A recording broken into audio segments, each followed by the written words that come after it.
It was by far the closest match between the two teams, and even then, the difference between the two teams, India and Sri Lanka, was 15 runs, which in a game of T20I cricket doesn't quite qualify as a comfortable win, but yes, does qualify to be a sure win, a very, very comforting win for this Indian team against Sri Lanka.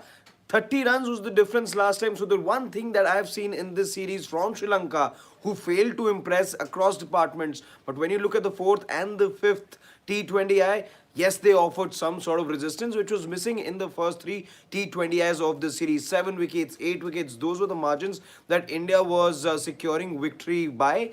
But in the fourth and the fifth T20, you saw that margin come down from 30 to 15 runs. That is what we saw over the course of the last two matches. But let's particularly talk about this particular match that played out, fifth and final match of the series. There was some sort of resistance, as I said, from Sri Lanka. They weren't chasing as big a total as they were asked to chase in the previous match, which was in excess of 200 runs, in fact 220 odd, if memory serves me right. But they were still in for a tricky chase. The conditions were dewy. We saw the camera as well, and you could see on the wheels of that particular camera, you could see there was a lot of mud. There wasn't just grass. There was a lot of mud stuck in the wheels of that particular moving camera as well. So everything in favor of Sri Lanka. Also, the fact that India were playing a depleted side. There was no Smriti Mandana. There was no Renuka Singh Thakur. There was no Jamie Rodriguez. Some key players being given rest. So this was a depleted India side. You wanted to rest some of the senior pros because this was a good opportunity. Yes, you were looking for a 5-0, but you also wanted to give chance to some of the young players, and that's exactly what we saw from this Indian team. With a young team as well, you managed to win with 15 runs to spare. Convincing in so many ways about these particular players. Harmanpreet Kaur will be a very relieved captain to know that even when she doesn't have her best players around, she can trust trust those who are waiting in the wings to do the job for India. On the day though, Harmanpreet Kaur, a busy day for her, both as a captain and as a batter.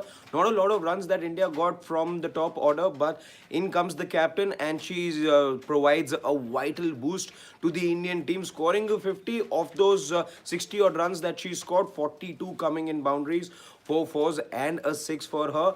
She was again very, very good. The time that she decided to bring in Amanjot when India were defending the 170 odd runs that they had posted proved to be vital, because you desperately needed that breakthrough, because Sri Lanka were already on course, as far as the chase is concerned, and you needed to break that partnership. That second wicket was much needed.